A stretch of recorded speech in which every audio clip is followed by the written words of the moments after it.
quelles sont les dispositions qu'il faudrait prendre pour faciliter l'amélioration continue en entreprise. Donc, cette question, nous allons la mettre dans le chat pour vous, afin que vous preniez le temps de donner des suggestions, de faire. Oui, je vois, il y a Madame Julie Jeunant qui écrit que le manque de culture de travail avec un manuel de procédure et l'absence de respect de ce et l'absence de respect de ce dernier peuvent être les causes, les obstacles à l'amélioration continue dans une entreprise. Merci beaucoup, Madame Dunant. Merci. Il y a également les difficultés de trésorerie, les habitudes personnelles, le manque de partage de vision. Merci. Très bien. Alors, ça devient intéressant, mais vu le temps qui nous a imparti, je vais vous demander que nous puissions passer au premier intervenant, au premier panéliste, qui est Joseph. Alors, Joseph, tu es là? Oui, parfaitement. Bonjour, Donc, Edith, bonjour. et Donc, merci pour cette brillante introduction. je t'en prie. Donc, nous passons à la prochaine présentation. Voilà. Joseph, tu as la parole pour nous édifier sur tes expériences de projet Kaizen. Merci à toi. OK, OK. Merci, Edith. Merci à tous les participants à ce premier jet de webinaire. Nous apprécions beaucoup votre disponibilité et surtout votre intérêt à faire pousser, n'est-ce pas, le Kaizen. Et ça se voit à travers les questions qui ont été posées, à travers les suggestions. Donc, c'est très encourageant. Et je vais dire d'entrée de jeu que les questions que vous posez, les difficultés que vous rencontrez, j'ai noté les résistances au changement, euh, l'adhésion de l'équipe, le fait de considérer tout changement comme un surcroît de travail non rémunéré, l'absence de vision et tout cela.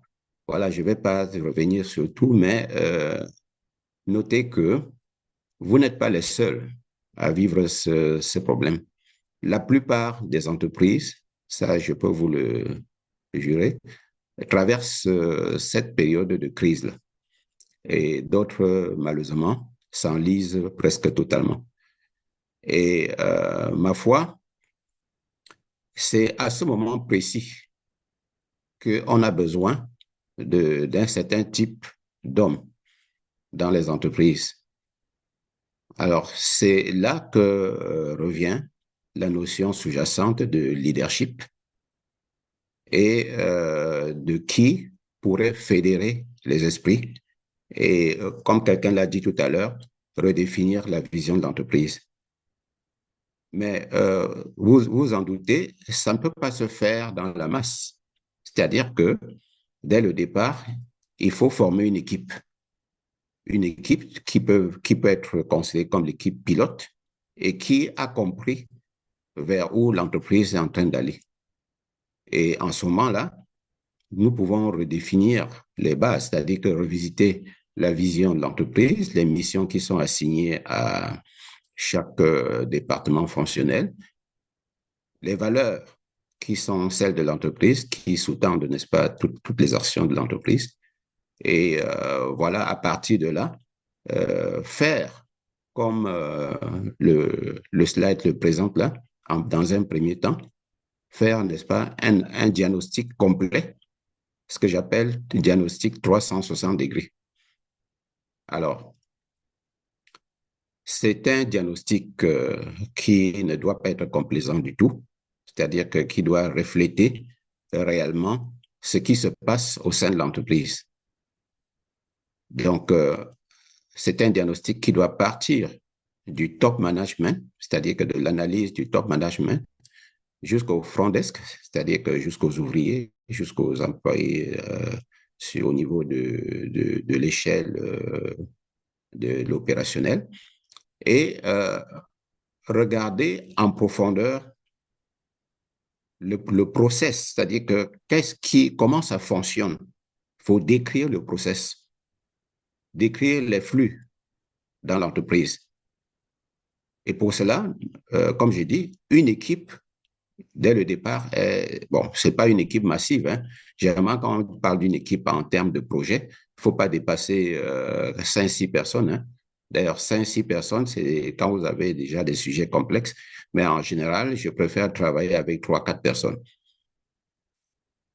C'est des personnes volontaires que vous avez identifiées, des personnes qui sont polycompétentes, qui ont un sens de transversalité, c'est-à-dire qui ne se confinent pas à ce qui se passe dans leur département fonctionnel, mais qui ont une vue d'ensemble, qui ont un esprit d'ouverture et qui croient à la vision de l'entreprise.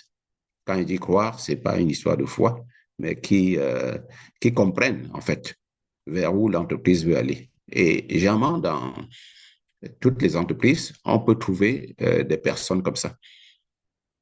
Donc, c'est une équipe, je dirais, pluridisciplinaire qui montre de certaines compétences en termes de soft skills, c'est-à-dire que des qualités personnelles, parce que ce n'est pas forcément les plus grands talentueux en termes de métier d'entreprise, mais c'est des gens qui comprennent vers où on va, qui sont engagés, qui sont vraiment dévolus à l'activité enfin, au changement que nous voulons mener. Voilà. Donc, une fois que cette équipe est formée et que le diagnostic dans l'entreprise est posé, il va falloir, comme quelqu'un l'a dit tout à l'heure, redéfinir les grands objectifs, ce qu'on appelle l'objectif global de l'entreprise. Ça peut être, par exemple, qu'il faut remonter la capacité de l'entreprise. Ça veut dire, ça peut être qu'il faut résoudre un problème de qualité.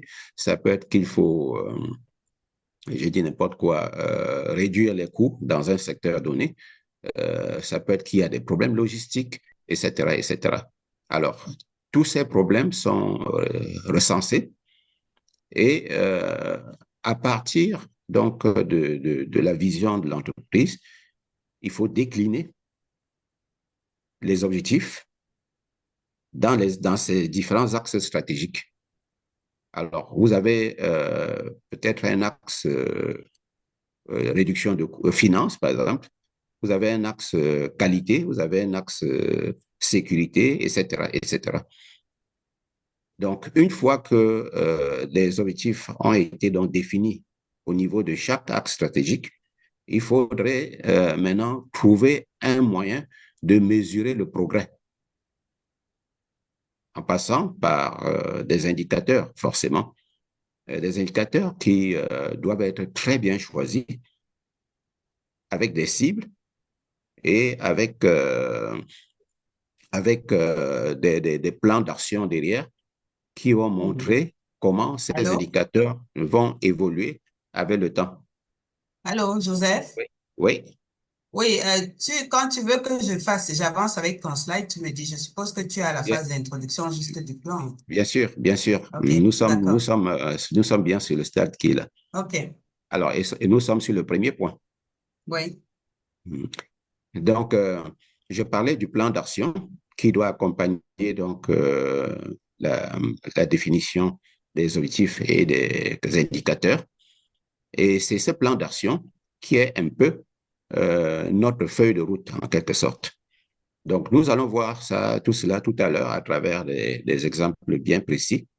Et bien sûr, à la deuxième partie du webinaire, Monsieur Dia va certainement nous développer les outils qui sont ceux qu'on utilise très souvent pour ce type d'opération. Donc, je ne vais pas m'étendre sur les outils en ce moment.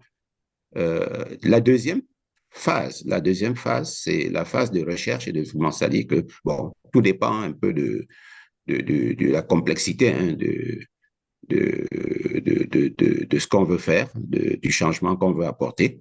Dans le cas précis, vous voyez ici, c'est un exemple de modification des technophiles industriels pour le conditionnement de l'eau minérale dans une entreprise de la place. Alors, la deuxième phase a été la recherche et développement, c'est-à-dire que innover en quelque sorte, c'est-à-dire que mettre en place un outil. Nous allons comprendre tout à l'heure pourquoi. Pardon, pas un outil, mettre en place un nouvel équipement pour pouvoir assurer la qualité des produits. Le troisième point, la troisième phase, si vous voulez, c'est le test et le déploiement. C'est-à-dire que euh, quand on a sorti un échantillon, un premier échantillon, on le teste, on voit si ça marche, si ça répond au cahier de charges qu'on s'est donné au niveau du plan d'action. Et pour finir, il va falloir également vérifier si l'activité qu'on va mener pour le changement va être rentable pour l'entreprise. C'est-à-dire que est-ce qu'on satisfait l'objectif global de l'entreprise? Puisqu'en fait, toute entreprise, son objectif premier, c'est de pouvoir être rentable. Sinon, elle meurt naturellement. Voilà, donc voilà en quelque sorte la démarche, si vous voulez. Cette démarche, ici, est regroupée en 4 phases, mais dépendamment de la complexité de l'entreprise, dépendamment de la complexité du changement, on peut avoir d'autres phases qui s'ajoutent ou qui se tranchent par rapport à ce que je viens de dire. Mais ce qu'il faut retenir ici, c'est que en général, il faut passer par une phase diagnostique sans complaisance. Derrière la phase diagnostique, définir les objectifs globaux, redéfinir les objectifs globaux de l'entreprise à travers la vision de l'entreprise, et puis mettre en place tous les indicateurs qu'il faut et un plan d'action pour pouvoir suivre toutes les opérations qui vont être menées. Ensuite, bon, on peut passer par une phase de recherche et développement ou pas, ça dépend du type d'activité. Toujours est-il que derrière, il faut un déploiement qui peut passer d'abord par un test et à la fin vérifier que l'activité, enfin l'initiative qu'on a prise est rentable et que ça satisfait, n'est-ce pas, l'objectif global de l'entreprise. Donc voilà, si vous voulez, en gros, la démarche résumée. Donc, Edith peut passer au prochain slide pour qu'on voit concrètement un exemple des technophiles. Alors, il s'agit des produits, spécifiquement les bidons d'eau de 10 litres qui doivent aller sur le marché. Et voilà, sur la photo de gauche, là, vous allez voir comment c'était préalablement conditionné. Vous allez voir que c'est des bidons qui sont filmés, c'est-à-dire qui sont dans des housses, filmés et retractés avec de gaz chaud, parce qu'avec le gaz chaud, vous savez, on fait de la rétractation des conditionnements. Et ça marche pour certains formats. Par exemple, sur les formats 1 litre, sur les formats 1,5 litres, sur les formats 33 centilitres. Mais ici, il s'agit des bidons de 10 litres. Et il a été testé, cette fonction de housse, mais vous voyez bien que ça ne marche pas parce que il y a des contraintes qui ne sont pas les mêmes que lorsqu'on a des packs, des packs de 1 litre, de 1 litre 5 à housser. Donc, regardez dans quel état ces produits arrivent à destination, c'est-à-dire dans les centres de distribution. Donc, imaginez que il y a un budget, n'est-ce pas, de production de presque 1 million d'hectolitres. Vous voyez là 896 000 hectolitres. Et quand vous regardez ici, vous constatez que près du quart du produit ne sera pas vendable. Ça se voit là. Alors, la part du marché de l'entreprise est de 46% par rapport au national. Et vous voyez bien qu'il va falloir se battre pour maintenir cette part de marché, sinon ça va être compliqué. Donc, l'objectif global ici, c'est de satisfaire bien sûr la clientèle. Et ça, c'est inscrit dans la mission du groupe. Et pour le faire, il faut de la disponibilité, ce qui n'est pas le cas. parce que là, on peut dire qu'on va perdre à peu près le quart ou le tiers de la production. Il faut que les produits soient dans une certaine intégrité sur le plan qualitatif. Donc, ce qui n'est pas le cas non plus, parce que vous aurez des produits sales, des produits avec des bouchons tordus, des formes bizarres, qui ne peuvent même pas tenir sur les étalages. Il faut faciliter le transport vers les centres de distribution en maîtrisant la présentation du produit. Et il faut faire des économies sur le plan logistique en diminuant les rebuts et en optimisant la charge à l'essieu, c'est-à-dire que le chargement même du camion. Alors, lorsqu'on a un état des lieux comme ce que vous voyez donc sur la photographie, les conséquences sont la perte de l'image de marque, les avaries, bien sûr, les litiges sur l'imputation avec le transporteur, parce qu'on ne sait pas qui est fautif dans ce genre de truc. Est-ce que c'est le transporteur? Est-ce que c'est l'usine qui n'a pas fait très attention? Il y a le rejet par le client, bien sûr. Il y a les pertes de parts de marché. Il y a les contraintes liées aux espaces, parce que vous voyez que stocker un tel produit va occuper énormément d'espace, finalement. Il y a des coûts additionnels de manutention. Il y a des coûts additionnels dus à la destruction parce qu'il va bien falloir détruire une bonne partie de cet arrivage-là. Alors, j'espère qu'on me suit très bien jusqu'à présent. Oui, oui, on te suit très bien, Joseph. Très bien. Donc, voilà. Donc, si vous voulez, vous pouvez poser des questions hein, au fur et à mesure.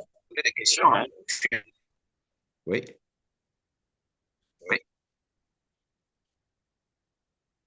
Oui, je vous écoute hein, si vous avez des questions. OK. C'était juste des micros ouverts, je les ai fermés. Tu peux Ah, continuer, d'accord. s'il te plaît. Euh, D'accord. Alors, donc, voilà donc la phase diagnostique dont j'ai parlé tout à l'heure et avec un plan d'action clair par rapport aux conséquences.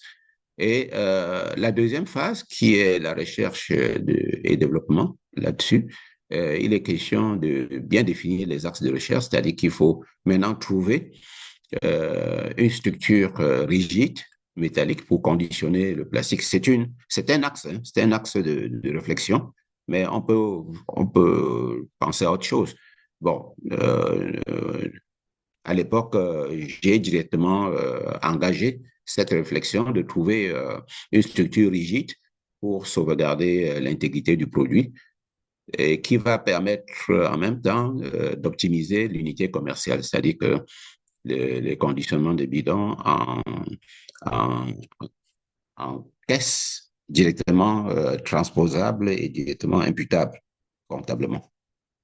Et en même temps, à faciliter le stockage et le transport, c'est-à-dire qu'il faudrait des unités qui puissent être non seulement rigides, mais par exemple se superposer, être stables dans les magasins, être stables dans les camions et être stable également en face de tous les mouvements, de toutes les...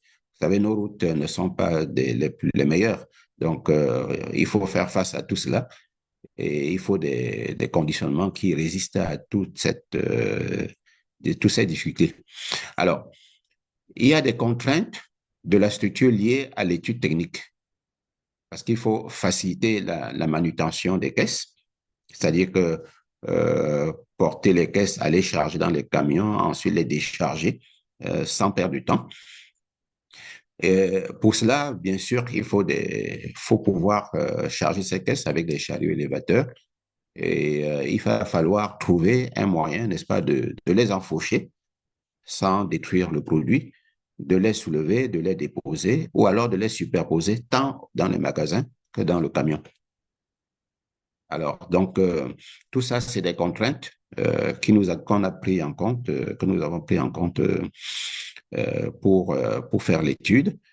Et il va falloir également faciliter les chargements de bidons à l'intérieur des caisses, c'est-à-dire qu'à la sortie du produit, de la chaîne de production, il va falloir également trouver moyen de remplir la caisse sans problème. Alors, pour le faire, nous avons conçu une caisse pardon, de 60 bidons de 30 fois 2, espace superposable, c'est-à-dire une première couche de 30. Après, il y a un intercalaire qui vient au milieu, rigide, avec une autre couche de 30 au-dessus. Mais la particularité, c'est que tous ces éléments, c'est-à-dire que les intercalaires, les portes d'accès à la caisse, doivent être amovibles et être dépliables et être très fonctionnels à une très grande rapidité parce que la production, vous imaginez, elle n'attend pas derrière. Il faut pouvoir manipuler ça très rapidement. Alors, ça donne ce que vous voyez, cette phase test, c'est-à-dire que nous sommes partis des bricoles, hein, que sur le terrain, on a réussi à préparer des caisses comme ce que vous voyez. Et nous avons fait un test par camion, c'est-à-dire que nous en avons fabriqué une quarantaine. Et nous avons fait un test sur le camion, sur un voyage, si vous voulez, par exemple, Douala sur Yaoundé. Voilà, depuis le lieu de production jusqu'à Yaoundé. Et ces caisses se sont avérées solides et confortables dans la manipulation. On a eu à reprendre certains petits détails là-dessus. Ça, je vous fais fi des détails techniques. Et on peut passer au slide suivant.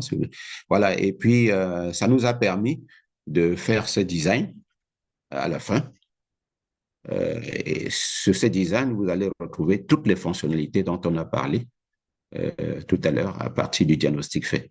Alors, vous allez voir que la caisse, elle est d'abord légère, très portative, parce que c'est fait de fils d'acier, d'inox, et vous avez des pattes qui sont agencées de façon à pouvoir se superposer. Donc, si vous regardez la première image, vous allez voir qu'il y a des entailles en dessous qui permettent, des entailles hein, sous forme de demi-rond, là, qui permettent donc la superposition. Voilà.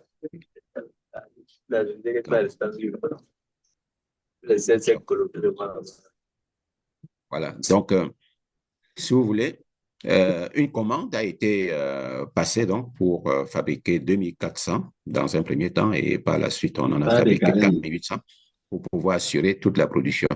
Alors, le résultat, c'est ce que vous voyez sur votre écran. Donc, avant, nous avons donc ces housses qui, je rappelle, hein, chaque housse comprend 90 bidons.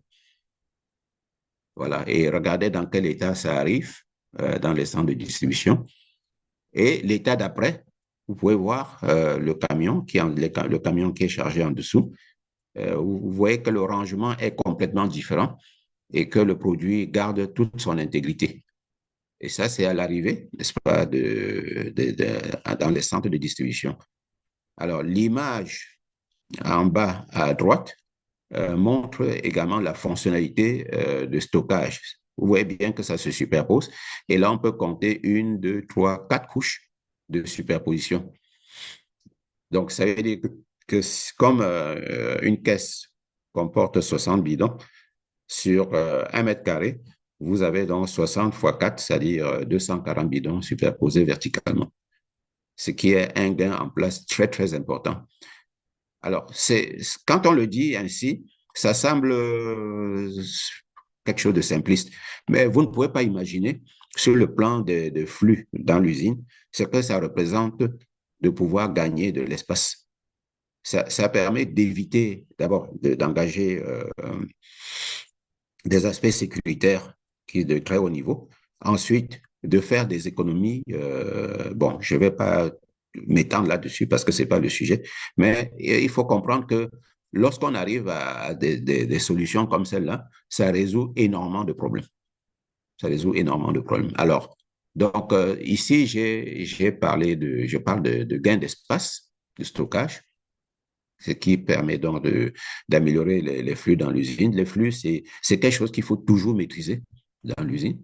Ça améliore le coût de transport parce qu'en fait, comme vous avez vu, une housse, c'est 90 bidons, tandis qu'en superposant deux caisses, on a donc 60 fois 2, c'est-à-dire que 120 bidons sur le même mètre carré d'espace dans le camion. Vous voyez donc, il y a un gain de 30 bidons par mètre carré. Et ça va être important dans le calcul de la rentabilité que nous allons faire tout à l'heure. Il y a un gain en réduction des produits en nombre. Vous pouvez revenir encore sur le précédent. Voilà, voilà. Donc, il y a un gain sur la réduction des produits hors normes, puisque la qualité s'est montrée plus intéressante. Là, dans ces conditions-là, le produit arrive de façon intègre dans les centres de consommation. Il y a un gain en consommable, parce que bon, je n'ai pas insisté dessus, mais dans la housse, par exemple, on utilise 13 intercalaires, tandis que dans les caisses plastiques, on n'en utilise que deux, voilà, qu'un intercalaire. Ensuite, les housses consomment de l'énergie, c'est-à-dire que le gaz, comme je vous ai dit, le gaz qui chaud, qui permet de retracter le plastique pour pouvoir solidifier la housse, n'est-ce pas? C'est de l'énergie qui est utilisée pour faire ce travail. Alors, ensuite, la housseuse, c'est-à-dire que la machine qui permet donc d'enfiler, d'enrouler la housse, c'est une machine assez complexe, assez délicate, très automatisée, et ça demande du personnel, ça demande de la maintenance, des pièces de rechange, etc. Donc, nous partons donc d'un système complexe, coûteux, en ressources humaines, en énergie, en consommables, vers un système, bon, je dirais, dans un premier temps manuel, parce qu'en fait, ça ne dérange pas, ça ne dérange pas qu'on remplisse les caisses là manuellement, mais qui finalement, on va voir tout à l'heure, va réduire énormément le coût de production et le coût du produit à l'arrivée. Alors, voici, si vous voulez, un petit tableau qui rappelle, n'est-ce pas, les coûts en face. Alors, nous sommes là sur la phase rentabilité, c'est-à-dire que la quatrième phase, parce qu'il faut toujours vérifier la rentabilité potentielle du projet avant de se lancer. Alors, c'est ce qu'on appelle généralement le ROI. Je vous encourage à regarder. Je ne vais pas m'étendre sur comment calculer le ROI ici. Je suppose que beaucoup de gens parmi vous ont cette connaissance-là. Mais ce que je vais dire ici, c'est détailler, n'est-ce pas, les éléments de coût qui rentrent dans la réduction de coûts. Alors, il y a l'écart des matières premières et consommables. Donc, tout à l'heure, j'ai cité les intercalaires qui passaient de 13 à 1. Et puis la housse elle-même, puisqu'il n'y a plus de housse en matière de caisse. Vous voyez? Donc, le coût de ces matières premières calculé nous donnait 51 francs par bidon de 10 litres, par unité, si vous voulez. Ensuite, nous avons une production annuelle de 451 553 bidons, hectolitres, pardon, soit, si vous voulez, 4 515 000 bidons. Ensuite, nous avons un gain logistique parce qu'à la place de la housse qui comprend 90 bidons, nous avons deux caisses qui comprennent 120 bidons par mètre carré de l'essieu. Et le coût du mètre carré de l'essieu, c'est 15 728 francs. Alors, avec ces données-là, nous calculons déjà que le coût estimatif d'acquisition des caisses à la commande, des 4 800 caisses qui ont été commandées dans l'année, nous donnait donc 605 millions. La durée d'amortissement à l'expérience de ces caisses-là dure 5 ans, donc nous allons prendre 20% d'amortissement. Et nous avons, comme on a dit tout à l'heure, un volume de production de 4 515 000 bidons. Et nous passons donc au gain potentiel par la suite, notamment le gain en transport. Je vous ai parlé du gain logistique en haut, au niveau de ce qu'on gagne par mètre carré de surface. Donc, c'est ce gain-là qui se chiffre à 197 millions. Les gains en MPC, c'est-à-dire que les intercalaires, les housses qui ne sont plus utilisées, là-dessus, on réalise donc un gain par rapport à ce volume de 230 millions. Et l'énergie, c'est-à-dire que le gaz butane qui est utilisé pour chauffer et rétracter la housse, qui va nous coûter donc 5 millions sur l'année. Ce qui représente donc un gain potentiel de 433 millions sur l'année. Vous voyez? Alors, lorsqu'on compare ce gain de 433 millions par rapport à la charge supplémentaire d'acquisition des caisses de 605 millions, on voit bien donc il y a une charge potentielle, c'est-à-dire il y a un amortissement de 121 millions, qui est un amortissement linéaire euh, sur les 5 ans. Et si on ajoute à tout hasard un coût d'entretien des caisses, bon, vous voyez qu'il n'y a pas vraiment de gros entretien là-dessus, mais on peut imaginer un coût d'entretien annuel de 10 millions sur ces caisses-là. Ça porte donc les charges potentielles à 131 millions. Alors, à ce niveau, vous voyez bien que nous avons eu rentabilité brute de 302 millions. C'est-à-dire que 433 moins 131, ça fait donc 302 millions sur l'année, ce qui fait donc un ROI annuel de 50%. C'est-à-dire que vous prenez 302, vous divisez par 605, ça vous fait donc un ROI de 50%, ce qui est, ce qui est vraiment génial.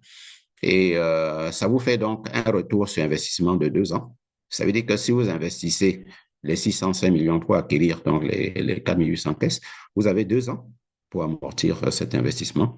Et ça veut dire qu'à partir de la troisième année, tout ce qui rentre, c'est les bénéfices. Voilà. Donc voilà, si vous voulez, les 4 étapes nécessaires pour pouvoir monter ce projet. Et comme je vous dis, suivant la complexité du projet, du changement à apporter, ces étapes-là peuvent être légèrement modifiées, mais légèrement, ça tourne autour de la même chose, hein, c'est-à-dire que du diagnostic, de la définition des objectifs, de la définition de comment on va se monitorer le suivi des réalisations, enfin des plans d'action pour pouvoir satisfaire donc ces objectifs à travers des indicateurs bien définis, n'est-ce pas, en alignement avec l'objectif global de l'entreprise. Ça passe par des tests, des déploiements, des hypothèses pour analyser les causes racines du problème. Ensuite, le déploiement sur le terrain, une fois que l'idée, on a choisi dans un plan d'action, on a adopté un plan d'action, il y a le déploiement sur le terrain et bien sûr, avant le déploiement, après le test, après la phase test, il faut toujours faire une analyse de rendement pour être sûr que le projet tel qu'il va être monté ne va pas être une catastrophe sur le plan financier. Voilà. Donc, ce n'était pas le seul projet à l'époque pour pouvoir dans cette unité. Il y a eu d'autres projets, bon, parmi lesquels je vais juste citer quelques-uns ici, hein, et la réduction des coûts d'énergie, les travaux réalisés en vue d'augmenter la capacité de production, les travaux réalisés en vue de réduire les coûts de production, les travaux réalisés en vue de réduire les coûts logistiques. Donc, voilà, il y a eu énormément de petits projets comme ça. Alors que quand on parle des projets Kaizen, il s'agit effectivement des projets de ce type qui permettent, n'est-ce pas, de résoudre progressivement les problèmes d'entreprise sans embrasser, sans se faire noyer par un amas massif de problèmes qui peuvent se présenter de façon aléatoire. Donc, il s'agit, comme je l'ai dit au départ, de former une équipe de personnes assez bien choisies. Nous avons décrit les caractéristiques tout à l'heure et permettre à cette équipe de se déployer en analysant, en diagnostiquant et en priorisant les actions à mener, les initiatives à mener pour pouvoir solutionner les problèmes d'entreprise. Alors, ce travail de priorisation est très important parce que il faut commencer par des choses qui sont véritablement importantes. Et généralement, il faut éviter aussi d'embrasser trop gros parce que, comme l'a souligné un des participants tout à l'heure, généralement, nos entreprises n'ont pas des gros moyens, n'est-ce pas, pour résoudre les problèmes qui arrivent. Donc, qu'est-ce qu'on fait? On priorise des actions, c'est-à-dire que on va par étapes. On résout d'abord des grands mots, et ensuite on essaie d'évoluer par étapes pour pouvoir diminuer, n'est-ce pas, l'impact sur les charges de l'entreprise. Ça, c'est très, très important. Et c'est ça, n'est-ce pas, l'esprit même des projets Kaizen. C'est-à-dire qu'on dit, il faut commencer quelque part. Alors, c'est quelque part, il ne faut pas le choisir n'importe comment.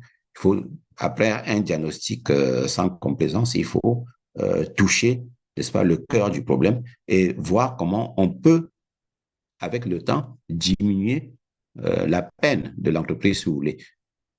Cette peine-là, on sait que c'est avec le temps que ça va se solutionner. Donc, on prend les problèmes étape par étape et on essaie de les résoudre. Chaque étape peut constituer donc un projet Kaizen. Donc, ici, nous avons parlé des technophiles, de ces caisses métalliques. Voilà, donc à côté, comme j'ai dit, il y a la réduction de coûts d'énergie, il y a la capacité de production, il y a la réduction de coûts de production. Donc voilà, donc euh, on a plusieurs équipes. Si on a la capacité, on peut faire plusieurs équipes dans l'entreprise. Mais si on n'a pas la capacité, on peut simplement, n'est-ce pas, avoir une équipe polydisciplinaire et puis pluridisciplinaire, pardon, et puis prendre donc projet par projet en les saucissonnant, en essayant d'avoir des jalons facilement maîtrisables. Voilà. Donc, voilà ce que je peux dire pour conclure cette première partie. Merci beaucoup, Joseph. Merci pour ce partage très édifiant d'exemples de projets que tu as réalisés, que tu as suivis, de projets Kaizen que tu as suivis de bout en bout, avec à la fin la preuve de l'amélioration qui a été faite. Bon, alors, après cette présentation, cette brillante présentation de Joseph, nous allons prendre quelques minutes pour prendre des questions de l'assistance pour les échanges. Donc, nous prenons, disons, 5 minutes. Si vous avez des questions pour Joseph, oui, je vois une main. Miel Pacifique, oui, vous voulez poser une question, allez-y. Ok, vraiment, merci beaucoup. C'était vraiment brillant, l'échange de Monsieur Joseph. J'ai une question. C'est vrai que la question concerne notre société coopérative. Bon, pour ma part, pardon. Donc, je suis responsable d'une société coopérative qui encadre 3000 producteurs. Et c'est vrai que je suis logisticienne de formation. Mais la réalité, c'est que sur le terrain, c'est vraiment autre chose. En fait, pour ma part, j'avais pensé mettre en place dans chacun des villages où on se trouve, je vais dire comment, des micro-usines, des micro-usines. Et puis, bon, à la dernière minute, je me suis rendu compte que peut-être pour avoir un produit de qualité, il faudrait que l'usine soit à Yaoundé.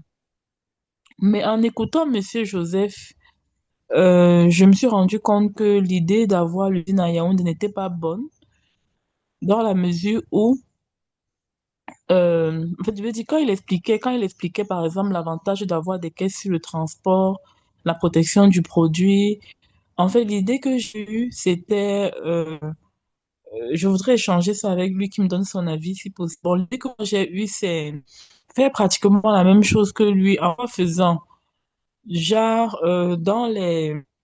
Parce que ce qu'il faut savoir, c'est que notre zone de production, c'est la Damawa. Et c'est la Damawa. Donc là, en l'étant, je me suis dit, idéal serait d'avoir des micro-industries dans la Damawa pour traitement primaire et transporter maintenant le produit semi-fini pour Yaoundé. Donc, en fait, je voulais avoir son idée parce que, c'est un peu ça. Parce que je me suis, donc, c'est en l'écoutant que j'ai eu cette idée. Je voudrais savoir ce qu'il en pense avant de commencer à implémenter. Merci.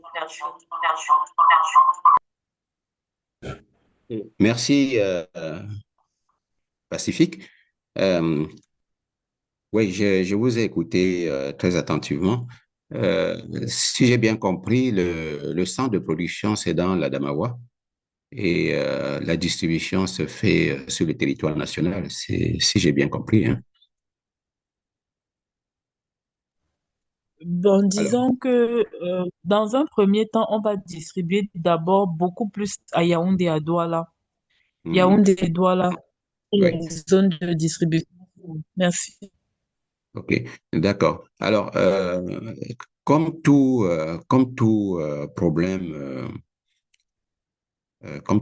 hein, il faudrait être sûr qu'on a tous les paramètres sur la main avant de prendre quelque décision que ce soit. C'est-à-dire que quand je dis paramètres, c'est-à-dire qu'il y a des paramètres, bon, je ne sais pas quel produit hein, vous distribuez, mais je suppose qu'il doit y avoir des paramètres qualité qui vont entrer en ligne de compte. Il doit y avoir des paramètres coût de production déjà au niveau de votre centre de production. Ensuite, des coûts logistiques pour le transport et même des conditions de transport.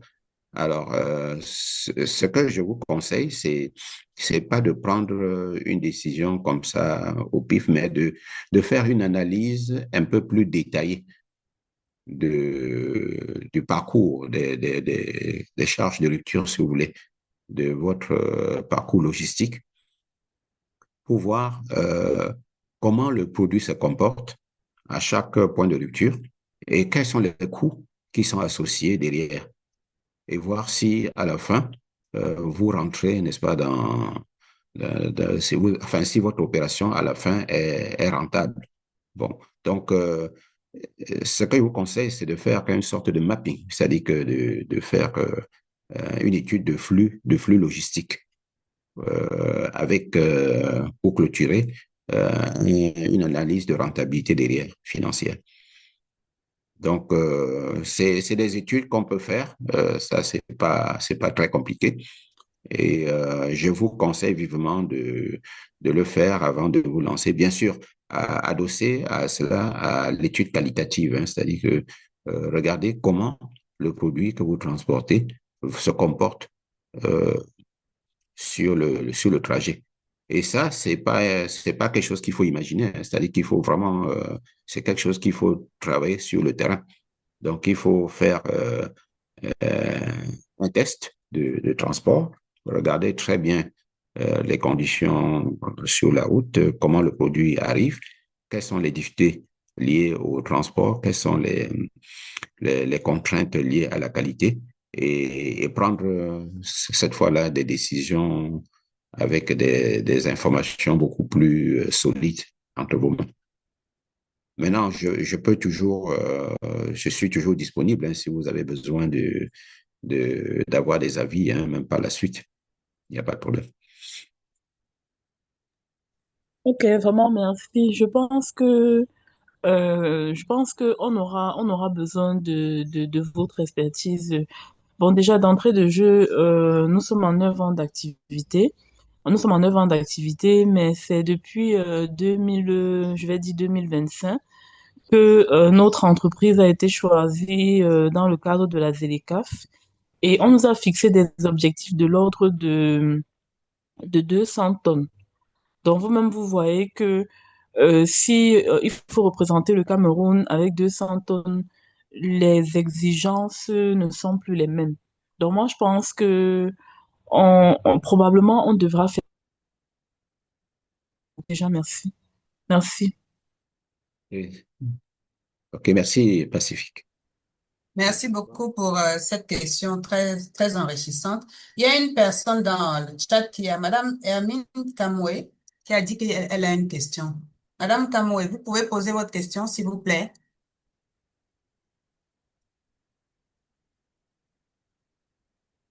Allô, Madame Hermine Kamwe?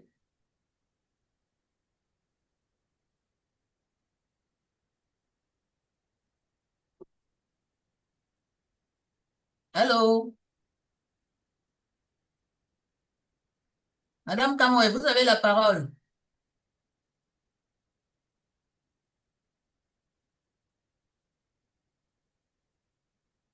En attendant, il y a une question pour Pacifique de la part de Madame Kamdem Manuela qui demande qu'est-ce C'est que un vous produit du produisez miel. comme miel? Voilà. Mhm. C'est ça. Bon, alors, en attendant que Madame Kamwe ne vienne, s'il y a une autre question, ou si Bon, ce que Pacifique je peut peux répondre à dire, la question, oui. ok, donc exactement, c'est vrai que nous produisons du miel avec l'acide d'abeille.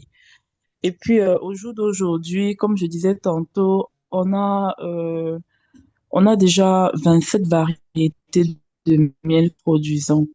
Et c'est là aussi que tout le challenge, je veux dire, réside. Donc c'est même l'une des principales raisons pour lesquelles euh, l'action Kaizen était très intéressante pour moi, dans la mesure où lorsqu'on produisait en très petite quantité, Pacific pouvait mettre sur le marché 30 variétés. Avec le prix qu'on a eu, on nous a demandé, en fait, je vais dire, on a eu un nouveau challenge. En gros, bon, il fallait maintenant quitter de 40 tonnes à 100 tonnes pour l'année 2025 et aujourd'hui, on se retrouve en 2026 avec un challenge de 200 tonnes. En toute franchise, je vais dire, moi je pense que les premières années, on ne pourra pas respecter les variétés qu'on respectait lorsque on produisait en petite quantité. Ça, c'est déjà la première chose. Donc, euh, ce que je veux dire, c'est que le challenge dans la production a fait que on va faire des efforts. Parce que et ce qu'il faut aussi comprendre, c'est quoi? C'est que quand on est seul avec son personnel, on a un cahier de charges que le personnel, je veux dire, respecte. Maintenant, quand on se retrouve à gérer près de 3600 producteurs, on ne peut pas exiger le même cahier de charges. Donc moi, pour ma première année, j'ai mis l'accent sur la production, je vais dire, oui, d'un produit de qualité, si je peux dire ça comme ça. Donc voilà, donc pour ma première année, mon objectif, c'est d'atteindre d'abord les 200 tonnes. C'est ça l'objectif. Et je me suis dit progressivement, donc je me suis fixé 3 ans, former maintenant les différents producteurs sur les attitudes alimentaires de l'abeille et voir maintenant dans quelle mesure on pourra revenir à ce que nous faisions il y a 2 ans. Donc, il y a 2 ans, on avait le miel de moringa, le miel d'eucalyptus, le miel d'acajou, le miel d'acacia, le miel blanc de oku. Mais là, c'était, oui, donc, je peux pas commencer à tout citer. Voilà, en fait, c'est un peu ça. Donc, effectivement, c'est du miel et de la figue d'abeille. Merci. Merci beaucoup, Madame Miel Pacifique, pour ce partage et vraiment beaucoup de courage pour ce que vous faites. C'est très impressionnant. Je ne savais pas qu'il y avait autant de variétés de miel. Donc, OK. Madame Kamwe est toujours là. Est-ce qu'elle peut poser sa question? Bon, apparemment, elle ne nous écoute pas. Donc, en attendant que Madame Kamwe revienne, nous allons passer à la prochaine présentation. Merci beaucoup, Joseph, pour ce partage d'expérience. C'est moi qui vous Merci. remercie. Les questions, on peut les avoir tout à l'heure, hein. Bien sûr. Parfois, il faut avoir le temps de digérer aussi. Et bien sûr, vous pouvez poser vos questions dans le chat, hein. Et ne vous Voilà. inquiétez pas, vous pourrez avoir le contact de Joseph après. J'espère que Joseph reviendra parce que je sais qu'il a beaucoup de choses, beaucoup d'expériences à partager avec nous. Hein, Oui, je Joseph, tu pense que, reviendras, non? bien sûr, je vais me déployer pour être dispo. Merci beaucoup. Donc, sans plus attendre, nous allons passer à Stéphane, à la deuxième présentation qui est celle de Stéphane. Stéphane, est-ce que tu es disponible? Allô, Allô, Stéphane? Allô, est-ce que vous m'écoutez? Oui, oui, on t'entend très bien. Super, merci beaucoup. Je suis tout prêt. Je vais commencer par dire merci à toutes ces questions pertinentes. Je vais dire aussi merci aux présentateurs de Joe pour un travail formidable. Il y a une question que j'attendais de participants qui nous parlaient et je vais tenter de la poser moi aussi, mais sans attendre une réponse parce que c'est le questionnement que j'ai envie de susciter à l'attention de tous les participants. Alors, je vois un travail remarquable, diagnostic, état des lieux, priorisation des améliorations, définition des objectifs par rapport aux attentes de l'entreprise, élaboration de plans d'action, mise en œuvre, pilotage, et puis après, capitalisation, pérennisation. Fantastique. Ça, c'est quelque chose, c'est une démarche claire de l'amélioration continue. Alors, on a vu des palettes, on a vu des caisses. Il a parlé en langage terre à terre pour que tout le monde comprenne. Est-ce que c'est de l'innovation ou c'est de l'amélioration? Puisque le Kaizen dit petit pas, petit pas. Alors, si on lit ce que Mazaraki dit, le vrai pouvoir de l'amélioration réside sur la simplicité. Est-ce que c'était une amélioration ou une innovation? Alors, je vais peut-être répondre à la fin. Next.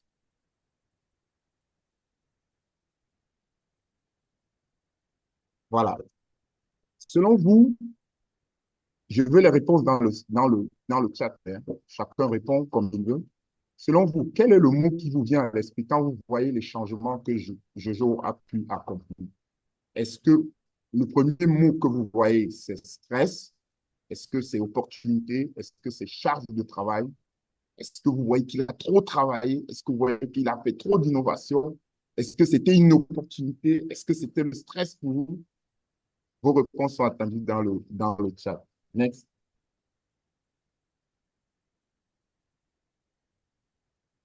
Nous avons voulu, dans ce talk, vous aider ensemble avec nous, que nous puissions comprendre, n'est-ce pas, qu'est-ce que c'est que l'amélioration continue et ce qu'elle n'est pas. Nous voulons aussi que vous puissiez comprendre quel est votre rôle et savoir comment gérer votre espace de travail, ce que nous appelons le Gemba, l'endroit où on produit la valeur ajoutée.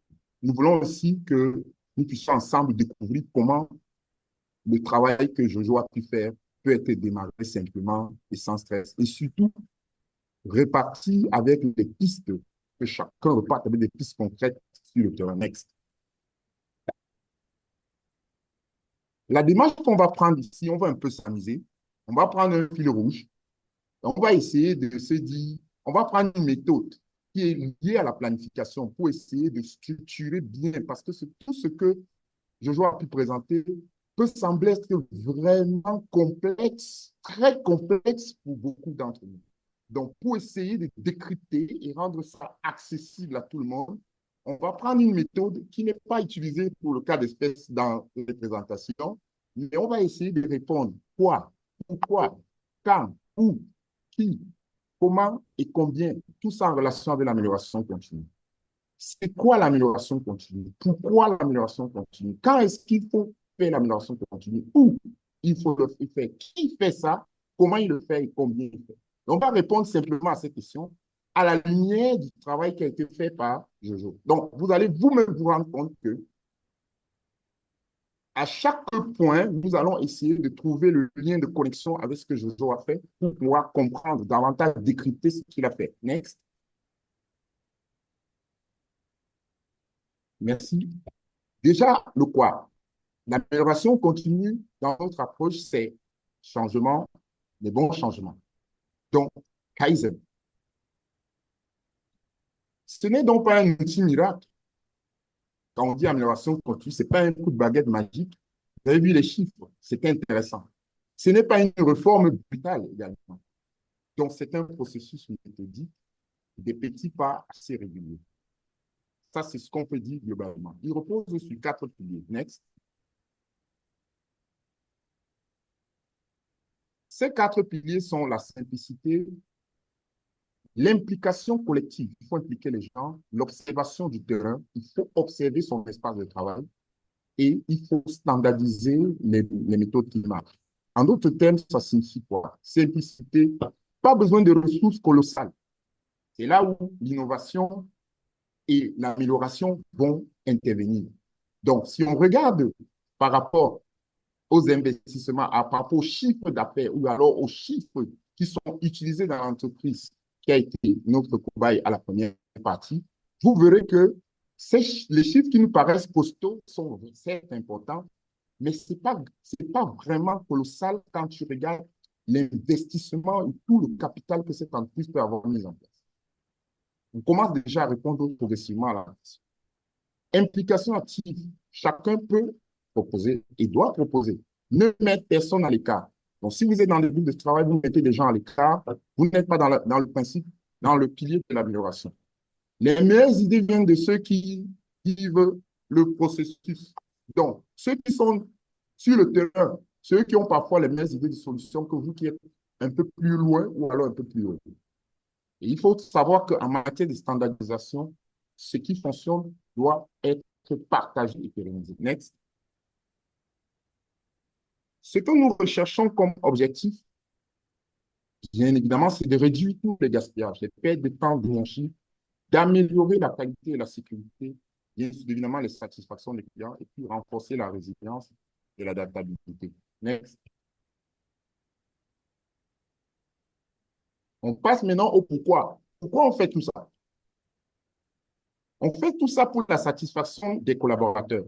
Parce que par la prise en compte de leur action dans l'amélioration de leurs conditions de travail ou bien de l'optimisation de leur efficacité, on peut réussir à amener des collaborateurs à être satisfaits. La satisfaction des clients et leur fidélisation, ça c'est aussi important parce qu'avec des produits ou des services de qualité, l'écoute du client est un outil qui peut être important et qui peut permettre justement de comprendre sur quel levier de satisfaction on peut s'appuyer pour que nos clients puissent rester. L'optimisation des processus et des tâches. Comme on l'a dit, il faut faire c'est plus rapide, mais il faut faire plus efficace. C'est ce qu'on appelle l'efficience. Donc, à ce niveau-là, l'amélioration des processus est au cœur donc, du Kaizen. Par la suite, on parle de l'amélioration du travail d'équipe. Le travail d'équipe, lui, également, il est important parce qu'il permet de coordonner, de faire la coordination de tout ce que nous avons fait. Et enfin, la réduction des délais et parallèlement des coûts. Ça, c'est le pourquoi nous devons faire l'amélioration continue. Parce qu'il y a des bénéfices qui sont attendus. On va ensuite, next, sur le qui. Qui fait ça? Qui va faire l'amélioration continue? On arrive là sur les acteurs. Si nous prenons l'exemple qui nous a été donné au premier exposé, vous verrez que la décision ne s'est pas prise n'importe où. Il y a des managers et des superviseurs qui donnent la vision et qui sont engagés eux aussi et qui mettent les ressources disponibles à travers un ensemble d'éléments stratégiques. Ces managers-là donc sont garants de la mise en œuvre et des suivis de la pratique pour l'amélioration continue. Ils assurent donc la stratégie qui se décline sur le terrain. Par après, on a des chefs d'équipe. Ceux-là sont des relais entre la direction et le terrain. Eux, ils vont collaborer avec la production, la qualité, la maintenance. Donc, ce sont des chefs d'équipe. Ils sont intermédiaires. Et enfin, on a les opérateurs. Eux, ils sont dans le gemba. C'est-à-dire, c'est le petit bonhomme qui a le balai et qui fait semblant de nettoyer et vous vous plaignez que ce n'est pas propre. Il faut faire attention à lui. Il peut vous trouver des solutions incroyables si vous l'impliquez simplement dans une petite brainstorming de réflexion. À ce moment, il faut travailler le leadership participatif et la pratique du Gemba Walk, c'est-à-dire des visites de terrain pour observer, écouter, dialoguer avec les gens pour comprendre leurs problèmes. Allons sur la prochaine slide. On fait ça quand? On fait l'amélioration quand? L'amélioration, elle est toujours, elle est proactive. Ce n'est pas une réaction, comme on dit, dans une situation de crise. Non. C'est une culture qui s'applique quand même tout semble aller comme sur des roues. Et là, sur ce point de vue, elle va avoir des cycles qui sont répétés. Donc, on ne s'arrête pas. On annonce ici donc le cycle PDCA, dans du check-up, que vous connaissez très bien, mais également un suivi permanent avec des indicateurs bien définis. On l'a vu avec ce que M. Joseph nous a proposé. Des indicateurs clairs. Il sait pourquoi il s'est engagé dans l'amélioration continue, dans ce qu'il a appelé le projet Kaizen. D'autres auteurs vont parler de chantier Kaizen, mais que ces mots ne vous perturbent pas. Tout ça, c'est un projet, c'est un chantier. Et quand le chantier finit, un autre chantier s'ouvre, ou des chantiers sont parallèles. C'est un processus sans fin, donc il n'y a pas de camp. Lorsqu'on détecte un problème, tout de suite, on se met en branle pour réussir à trouver la solution. Et chaque fois qu'on améliore quelque chose, on fait de l'amélioration continue. Donc, on va travailler et insister sur des petits pas de façon régulière. Ça, c'est le camp. Il n'y a pas un instant où on se dit, allez, ben, tiens, à partir du mois prochain, je vais faire l'amélioration continue. Non. Ça se fait au jour le jour sur des petites actions, sur des chantiers importants, sur des chantiers moins importants. Next. On va le faire où? Alors, il y a eu un petit saut sur la diapositive. On va le faire où? Ça, on va répondre à la fin de notre présentation. C'est sur le game back qu'on va le faire. Et donc, on va attaquer la prochaine question. Comment on le fait? Pour le faire, je voudrais vous présenter ici les 10 principes qui ont permis à M. Jojo de réaliser ce qu'il a pu faire. Les 10 principes sont les principes de l'amélioration continue. Chercher à s'améliorer en continu. Il ne faut pas s'arrêter.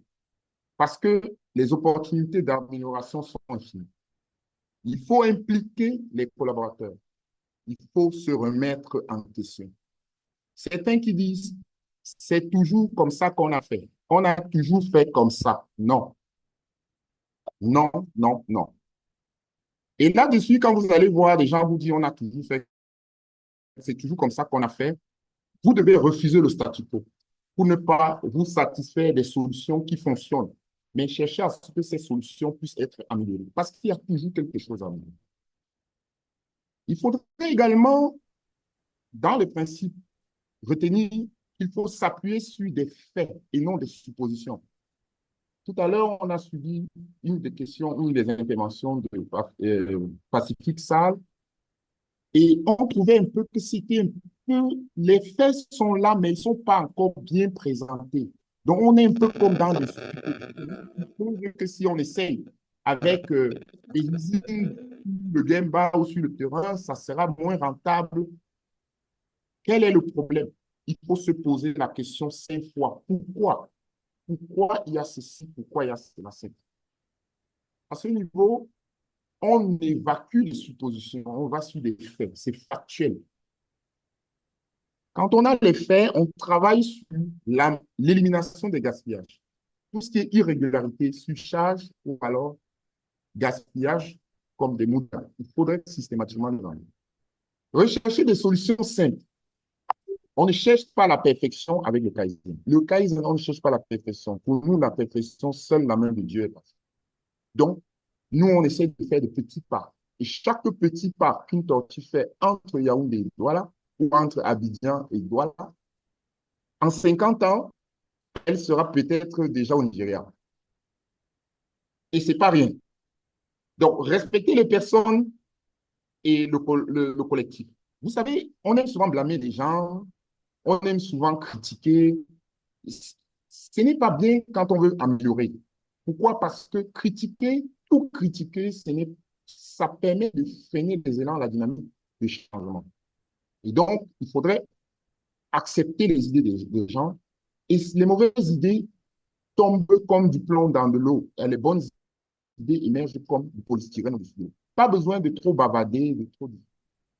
Il faut standardiser les bonnes pratiques. Tout ce qui marche doit être standardisé pour qu'on ne retombe plus dans les positions antérieures qui étaient mauvaises. Également, le neuvième principe, c'est de corriger les erreurs dès qu'elles arrivent. Ne pas remettre à demain. Il faut corriger les erreurs aussi tôt qu'elles arrivent afin de pouvoir continuer à maîtriser l'ascension. Et le dernier, c'est de rechercher des solutions à moins de coût. Si vous dites, je dois casser toute l'usine et recommencer à zéro, ou alors si M. Joseph avait pensé qu'il fallait plutôt changer la technologie, changer toute la technologie sur ces bidons, je suis sûr que ça aurait été une solution ou alors une idée qui sera rejetée par sa hiérarchie parce que trop coûteuse. Et donc, le Kaizen s'intéresse aux solutions à moins de coût. Next. Comment on fait? On va par la suite regarder un point important de ce cycle d'amélioration, du comment. C'est la roue de demi. Elle est en 4 phases. Et là, ça va revenir sur les 4 points ou alors qui ont été présentés en tout début par M. Joseph. Il a utilisé le cycle PDCA. C'est ce qu'il a fait. Donc, nous, on essaie de décrypter ce qu'il a fait. Il a fait le cycle PDCA. Prenez des choses. Pour planifier, il s'est dit, je planifie quoi? Il faut que je comprenne le problème. Donc, il a passé le temps à définir le problème. C'est quoi le problème qu'il veut résoudre?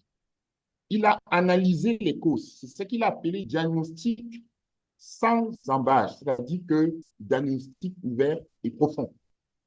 Ensuite, il s'est fixé des indicateurs qu'il pouvait mesurer. Et enfin, il est passé à un plan d'action. Par la suite,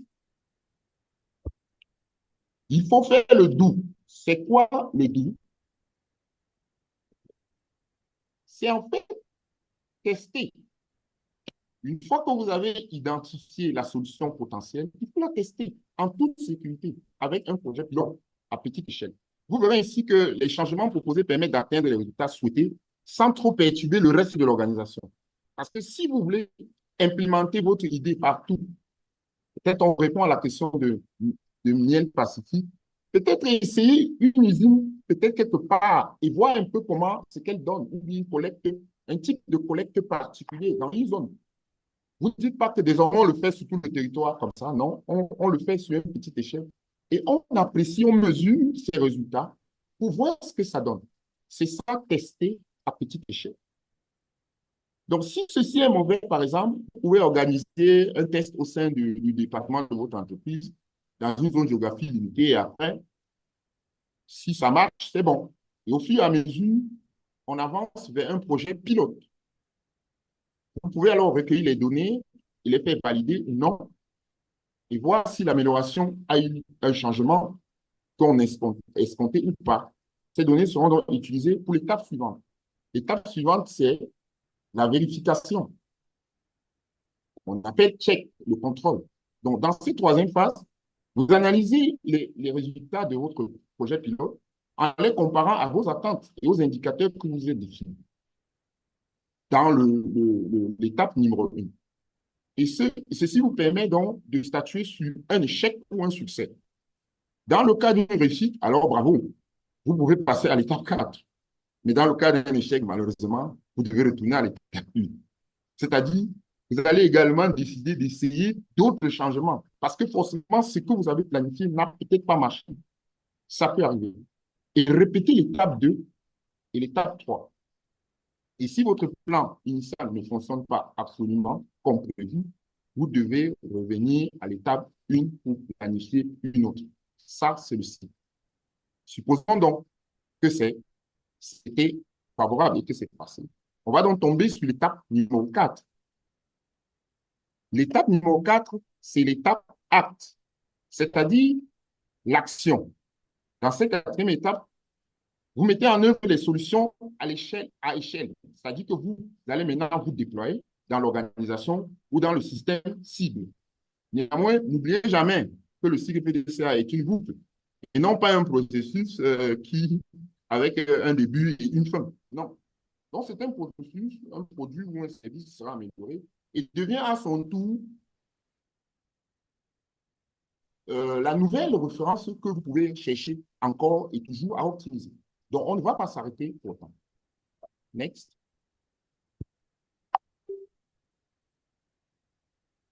Toujours dans le comment, on ne va pas qu'utiliser l'outil PDCA, puisqu'il faudrait également essayer de regarder quels sont les gaspillages que nous voulons éliminer. Et à ce titre, deux outils, je choisis ici deux outils, je vous parle de deux outils, il y en a une infinité. Comment on peut améliorer? Le premier outil, c'est les 3M. C'est-à-dire, il faudrait identifier les trois formes de perte et chercher à les éliminer.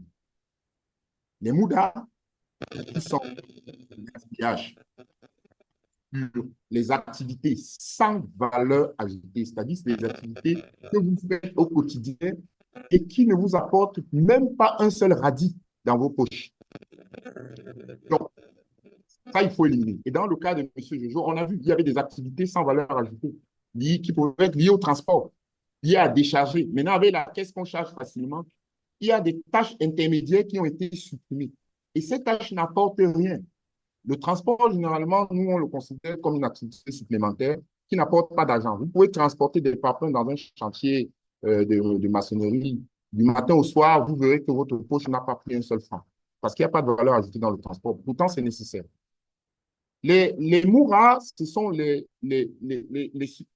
surcharges et les irrégularités, les irrégularités, plutôt les mourras, et puis les mouilles, les surcharges. Donc, l'autre outil, le 5S, que vous ne connaissez peut-être pas pour ceux qui le connaissent, c'est un outil qui va nous permettre d'entrer dans l'amélioration continue. Rien ne peut se faire dans le désordre. Vous ne pouvez pas demander à un enfant qui est en classe d'examen de commencer à bien travailler, à améliorer ses notes en mathématiques avec une chambre complètement sans dessus-dessous. Donc, la première des choses à faire, c'est de mettre tout en ordre et de laisser voir le confort, de laisser apparaître le confort. Et donc, le 5S nous permet d'éliminer tout ce qui est superflu et de supprimer donc l'inutile et de garder rien que l'utile. Et pour nous, c'est la porte de l'amélioration continue. Vous ne pouvez rien améliorer dans un désordre fou. Il faut arranger les archives dans votre ordinateur, votre bureau. Tout doit être ordonné et en ordre. Ce n'est comme ça qu'on peut réfléchir. On ne réfléchit pas dans le désordre. Next. On termine avec un autre outil que j'ai voulu ici présenter avec d'autres outils. C'est pour des problèmes plus complexes. Le DIMA. Donc, lui, c'est un outil pour des problèmes un peu plus complexes. Pour ceux qui connaissent le Six Sigma, qui est une méthode un peu évoluée, voilà. C'est la même démarche, sauf que ici, on est sur des problèmes un peu plus complexes. Et donc, à chaque étape, on va mettre un peu plus de temps pour définir, mesurer, analyser, améliorer et puis contrôler. Et comme vous pouvez voir, on a des outils qui peuvent revenir, des outils de diagnostic, Ishikawa, l'ESM pour analyser les processus, Pareto pour essayer de ressortir les niveaux de priorité sur les actions que nous voulons travailler, la priorisation. Également, tout ce qui peut être outil lié au KPI, aux audits, aux SMART. Next. Nous avons pu regarder comment on le fait. Maintenant, on termine avec le combien. Combien, c'est la mesure. Il ne vous a pas échappé que M. Jojo a, à chaque moment, ressorti des chiffres. Pourquoi les chiffres? Parce que ce qui ne se mesure pas ne peut pas s'améliorer. Ça, c'est une phrase que je souhaiterais qu'on retienne. Et là, si on parle de qualité, il faut dire combien. On parle de satisfaction, combien. Taux de défaut, taux de rebut. Si on parle de coût ou d'efficience, il faut dire quelle est la réduction de gaspillage, quels sont les coûts de non-qualité, quelle est la productivité horaire. Si on parle de sécurité et de bien-être, il va falloir mesurer tous les indicateurs que nous nous fixons. Pareil tous les deux. Donc, ainsi dit, nous arrivons au terme de notre échange avec toutes les questions posées, on va essayer de les répondre. Quoi, amélioration continue? Qui fait quoi? Quand? Comment? Où? On termine donc avec le où. Next. Alors, cette diapositive aurait dû intervenir un peu plus en avant, mais c'est bien que vous compreniez que le où, c'est est-ce que je reste dans mon bureau et je réfléchis, ou alors je fais intervenir d'autres espaces de l'entreprise en dehors du bureau. Alors, le vrai lieu, c'est le Gemba, c'est-à-dire, c'est peut être l'atelier, c'est dans toutes les zones où va cheminer votre processus. Partout où le processus va aller sera le lieu où vous devez réfléchir le changement. Pour cela, vous devez donc identifier les 3 M, les irrégularités, les moudas, les gaspillages de temps, les activités sans valeur ajoutée que vous devez éliminer. Vous devez faire une observation directe pour observer les processus. Et là, ça peut permettre d'avoir des outils comme la VSM, le Visual Stream Mapping pour visualiser les processus. On peut utiliser le dialogue avec les équipes, c'est-à-dire qu'on vient avec les équipes, on pose, monsieur, pourquoi il y a ceci, pourquoi il y a cela, et qu'ils nous disent.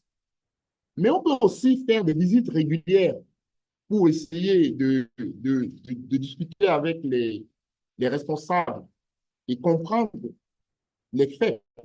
Peut-être que ces visites peuvent être également un élément pour mettre en évidence les problèmes. Et enfin, le où, c'est permet également de comprendre le débat en termes de stratégie et réalité. C'est-à-dire qu'il faut relier la vision stratégique aux réalités opérationnelles. Parfois, certaines personnes ont des visions qui sont éloignées des réalités. Or, en descendant sur le débat, sur le terrain où on produit la valeur ajoutée, ils peuvent s'apercevoir que la vision est très éloignée de la réalité. Donc, nous avons fait le tour de la question. On termine donc avec un petit exercice agenda pour vous. Vous voulez faire le changement sans stress? Nous, on vous pose donc la question. Moi, je serais curieux de savoir, et ça, c'est l'exercice que je donne à tous les participants. Après avoir suivi l'exposé, le décryptage de ce que M. Leroy a pu faire, quelles seront vos prochaines actions? Est-ce que c'est planifier le Gemba, lancer le cycle PDCA ou choisir 3 indicateurs prioritaires? Qu'est-ce que vous mettez dans votre agenda? Ce sont des questions ouvertes pour lancer le questionnement. Donc, sur ce, Edith Sand, je te remets la parole. Merci pour votre écoute. Merci beaucoup, Stéphane. Merci. Merci pour ce brillant exposé. Je vois là que nous sommes arrivés, nous avons déjà 9 minutes de temps additionnel au temps prévu. S'il n'y a pas de questions, je crois que tu avais posé une question dans le chat au départ, là, qui était de savoir est-ce que l'intervention de Joseph était considérée comme un stress, une amélioration ou une opportunité. Alors, dans le chat, nous avons eu des réponses. Madame Sanogo a dit c'est une opportunité. Madame Kandema a dit c'est un mélange de tout. Madame Kamwe a dit c'est une innovation. Madame Peo a également dit c'est une innovation. Et Madame Maganga Sandrine a dit c'est à la fois charge de travail et stress. Il y a Madame Andrea qui a dit c'est une opportunité. Bon, alors nous sommes là. Oui. Oui, celui qui a dit que c'est un peu de tout ça a raison parce que pendant que vous voyez l'opportunité, votre collègue verra un stress. Et s'il voit le stress, lui, il va se comporter en résistant. Il va résister à votre changement et il sera un frein pour votre amélioration. Donc, nécessairement, il faudrait considérer tous ces aspects parce que du point de vue innovation, on regarde les aspects de coût, de temps, d'efficience, pour voir si les coûts sont respectés. Du point de vue du stress, on essaie de regarder s'il y a des collègues qui peuvent avoir des résistances au changement. Du point de vue de l'opportunité, là, on est tous d'accord que c'est une opportunité pour améliorer notre organisation. Et du point de vue du changement, oui, ça peut être également un élément pour le changement. Voilà ce que je pourrais répondre. Et puis, je termine avec la question d'innovation sur le travail de Jojo. Oui, effectivement, c'est du Kaizen, c'est de l'amélioration. puisque si on essaie de comparer les coûts, on essaie de voir la démarche, oui, on peut voir la recherche et développement comme étant des choses qui sont très coûteuses et que ce n'est pas un petit pas, c'est un grand pas. Mais à l'échelle de cette entreprise, c'est un petit pas, mais un pas des géants quand même. Donc, c'est de l'amélioration continue. Merci beaucoup, Stéphane. Comme vous pouvez le constater, si on laisse les experts là parler, ils vont parler toute la journée. Donc, nous sommes arrivés au terme de notre présentation de la journée. Est-ce qu'il y a des questions dans l'assistance? Nous allons prendre peut-être une ou deux questions des participants, s'il y en a, et nous allons clore la session, le webinaire de ce matin. Est-ce qu'il y a des questions dans la salle?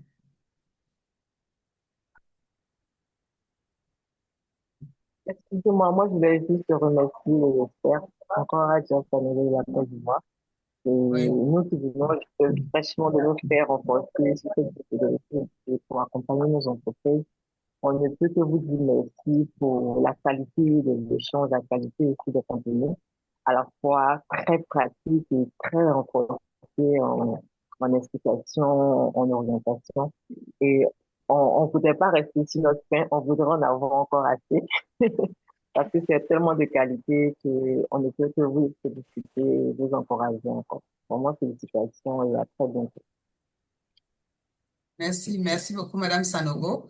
Il y a Joseph qui a promis de revenir, donc on va user et abuser de sa disponibilité pour le plaisir des praticiens et des experts du Kaizen au Cameroun et en Afrique.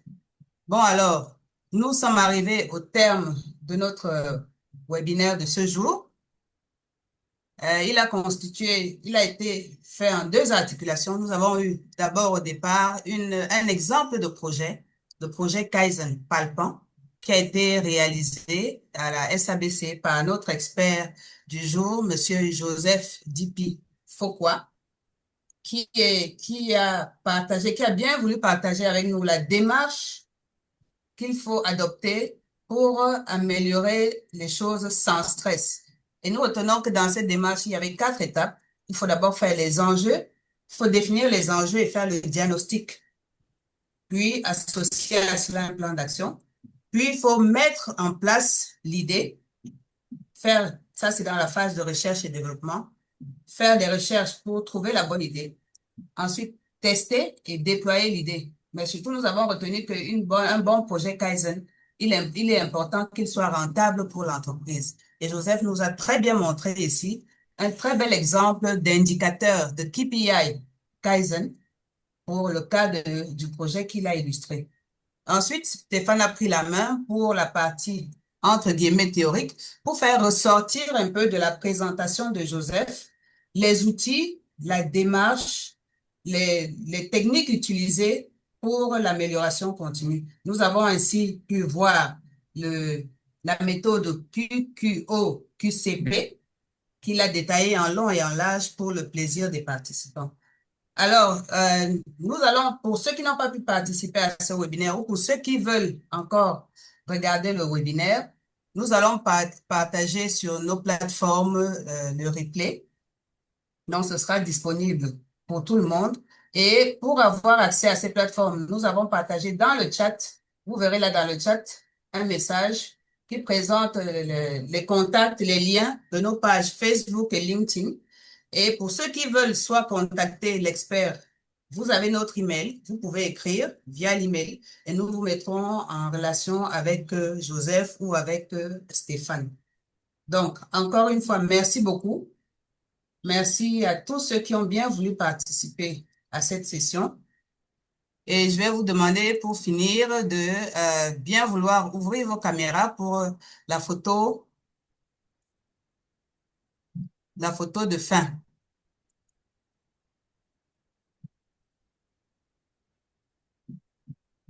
Merci à tous. Félicité. Eric Kembata, merci. Madame Kamwe, au moins la caméra, ça marche. Hé, Aimé, Jeanne-Aimé Mézé. Adja. Ah, ça fait plaisir de vous voir tous. Mexan. Attendez, je montre aussi ma tête. Oh là, c'est bas chez moi. Vous me voyez là? Eh oh! Donc, tous ensemble, on va faire un petit geste. On fait un geste à la caméra.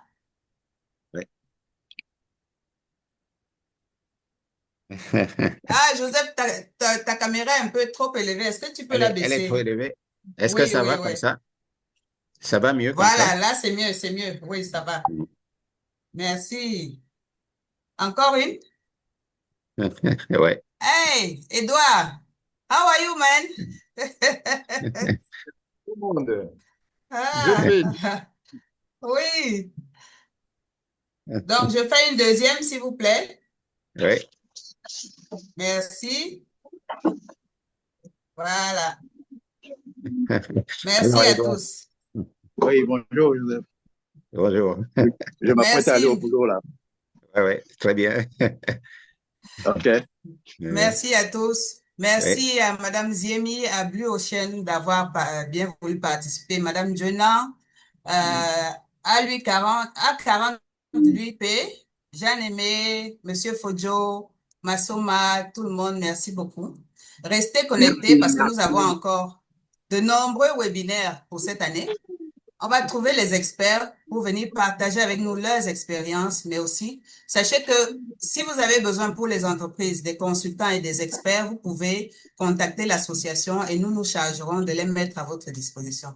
Merci encore à tous et bonne journée. Au revoir. Bye Merci, Au bye. merci revoir. Bonne Edith. journée. Oui, Bye au revoir. bye. Bonne journée. Bye.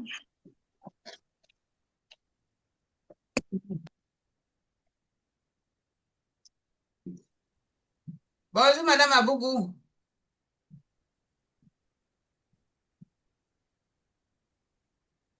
Bonjour, maman Edith. Bonjour, Sylvie. Bonjour. Bienvenue. Oh, Le tu étais là, rendez-vous tient merci. toujours. Sylvie, ça tient toujours. Le On va rendez-vous, parler dans un autre forum. le rendez-vous tient toujours 14 heures. Oui, tiens toujours, Sylvie. Merci. Ok, d'accord. Parce que j'attendais Merci de à finir le tous. webinaire avant de prendre la route. Ah, ah. OK. Edith, Merci. Oui, oui. Oh, ma maison. oui, Oh, ouais. C'est très tôt, Mam, mais j'avais oui, tenu à me connecter je voudrais me reconnecter quand même au cas où ils sont là, donc oui, merci donc, beaucoup. je vais Merci essayer beaucoup. Membre de fondatrice de l'ACPK. Ça, c'est très l'une des intéressant. membres fondatrices avec Docteur Félicité, Stéphane Gia qui sont là. C'est les membres fondateurs depuis 2019. C'est les gens qui ont porté cette association jusqu'à ce Formidable, qu'elle est aujourd'hui. Donc, formidable. vraiment, merci. Merci d'avoir Grosse fierté, participé. grosse fierté. Merci à vous. Merci. Bonne journée. Merci, Madame Edouard. Merci, Monsieur Clément, Monsieur Tadé. Merci beaucoup d'avoir participé. Restez connectés. Nous avons d'autres webinaires qui vont être programmés et j'espère que ça vous intéressera et que ça vous plaira. Merci beaucoup. Merci. Bonne journée à tout le monde. Bonne journée, Edith. Ciao, bye. Bye bye.